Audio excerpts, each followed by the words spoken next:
Hello दोस्तों, welcome to back my channel.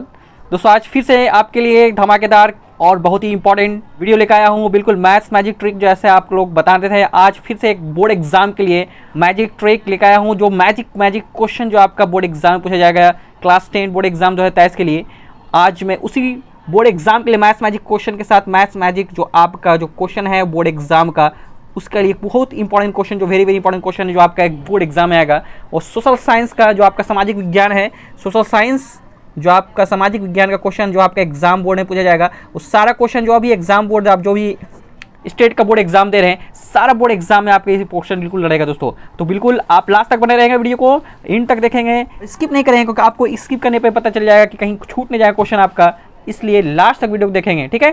तो दोस्तों आज मैं सामाजिक विज्ञान का जो वेरी इंपॉर्टेंट क्वेश्चन है क्लास 10 का, ठीक है, उसका मैं आज बताऊंगा कि कौन सा क्वेश्चन एग्जाम में आता है, जो आपका मैजिक क्वेश्चन जो आपके एग्जाम में हर साल पूछा जाता है, वही क्वेश्चन आपके लेके लाया हूँ।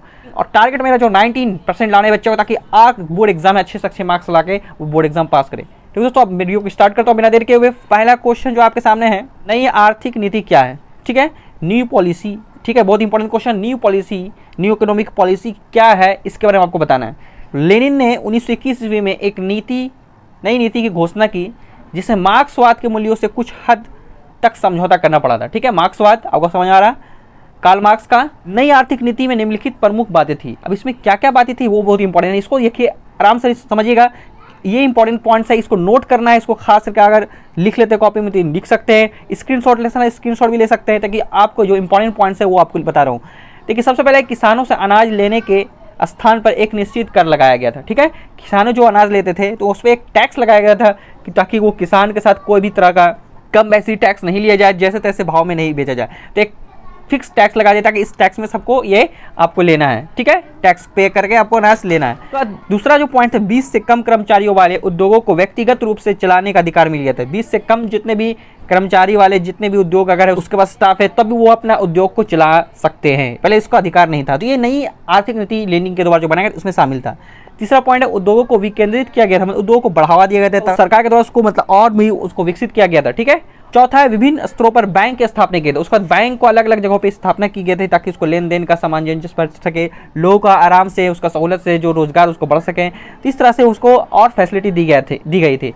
पांचवा पॉइंट है, विदेशी पूंजी को भी सीमित तौर पर आमंत्रित की गई थी। विदेशी पूंजी जो आपका है उसको भी क्या कहते हैं, लिमिटेड तौर पर भी उसको भी मतलब आमंत्रित किया गया, उसको भी बोला गया था आप यहाँ पे आकर के अपना निवेश कर सकते हैं। तो ये आपका लेनिन का जो आपका आर्थिक नीति थी उसमें ये बातें शामिल थी। तो इसको पॉइंट्स को लिखना है, एकदम बिल्कुल छोड़ना ही है, ताकि आपको एग्जाम में कोई बोर्ड एग्जाम ना बन करे।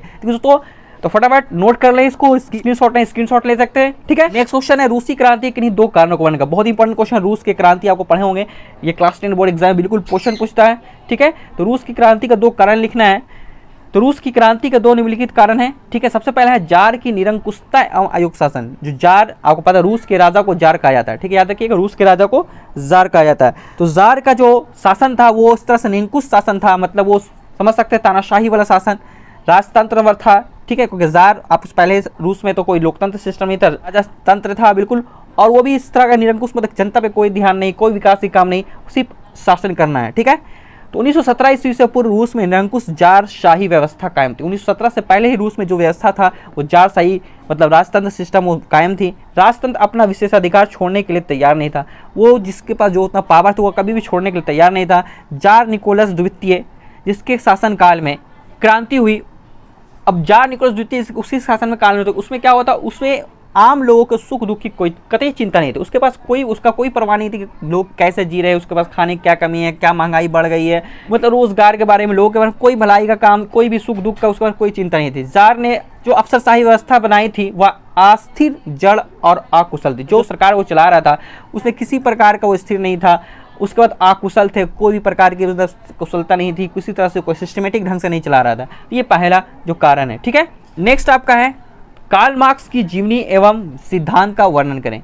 अब कार्ल मार्क्स का जीवनी लिखना और सिद्धांत लिखना। कार्ल मार्क्स जो बहुत इंपॉर्टेंट है, ठीक है, जर्मनी के एकीकरण में बहुत बड़ा इसका योगदान था, ये बहुत इंपॉर्टेंट क्वेश्चन है। कार्ल मार्क्स का आपका लिखना है जीवनी और सिद्धांत। तो देखिए कार्ल मार्क्स का जन्म 5 मई 1818 ईस्वी में जर्मनी में राइन प्रांत के ट्रियर नगर में एक यहूदी परिवार में हुआ था, ठीक है। उनके पिता हेनरिक मार्क्स एक प्रसिद्ध वकील थे, जिन्होंने बाद में चलकर ईसाई धर्म ग्रहण कर लिया था। ठीक है, उनके पिता जो थे हेनरिक मार्क्स थे, एक प्रसिद्ध वकील थे जिन्होंने बाद में चलकर ईसाई धर्म ग्रहण कर लिया था। ठीक है, पहले वो यहूदी परिवार में पैदा हुए थे, कार्ल मार्क्स मतलब यहूदी थे उनके पिता, बाद में फिर ईसाई धर्म कबूल कर लिए थे। ठीक है, मार्क्स ने बोन विश्वविद्यालय में विधि की शिक्षा ग्रहण की, परंतु 1836 ईस्वी में वे बर्लिन विश्वविद्यालय चले आए, जहां उनके जीवन में एक नया मोड़ मिला। ठीक है, कार्ल मार्क्स 1843 ईस्वी में, याद रखिएगा 1843 ईस्वी में बचपन के मित्र हेनरी से विवाह किया। ठीक है, हेनरी से विवाह किया। कार्ल मार्क्स की मुलाकात 1844 ईस्वी में फ्रेडरिक एंजल से हुए, जिसके साथ मिलकर 1848 ईस्वी में एक साम्यवादी घोषणा पत्र, साम्यवादी याद रखिएगा, साम्यवादी कब किया था? 1848 ईस्वी में साम्यवादी घोषणा पत्र प्रकाशित किया, जिसे आधुनिक समाजवाद का जनक कहा जाता है।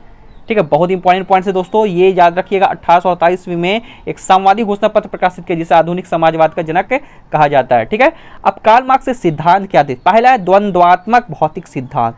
ठीक है, दूसरा था वर्ग संघर्ष का सिद्धांत, तीसरा इतिहास की भौतिकवादी व्याख्या, चौथा मूल्य एवं अतिरिक्त मूल्य का सिद्धांत, और पांचवा राज्यहीन एवं वर्गहीन समाज की स्थापना।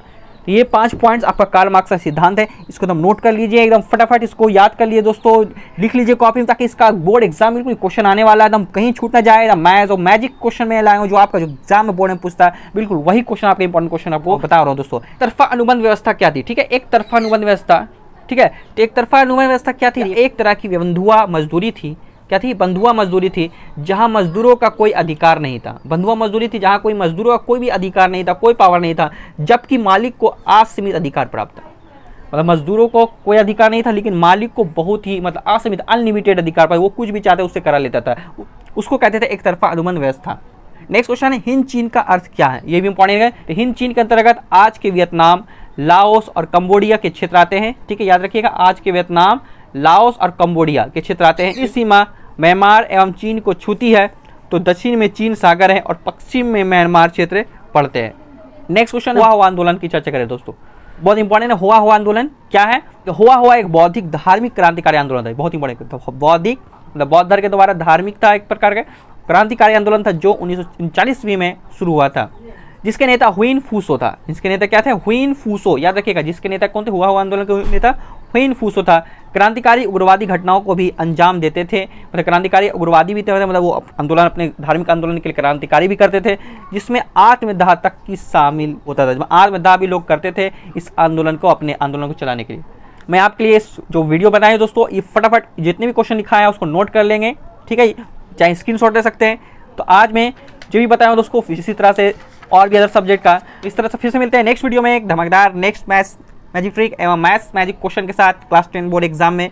ठीक है दोस्तों, तब तक के लिए दोस्तों थैंक यू दोस्तों, जय हिंद।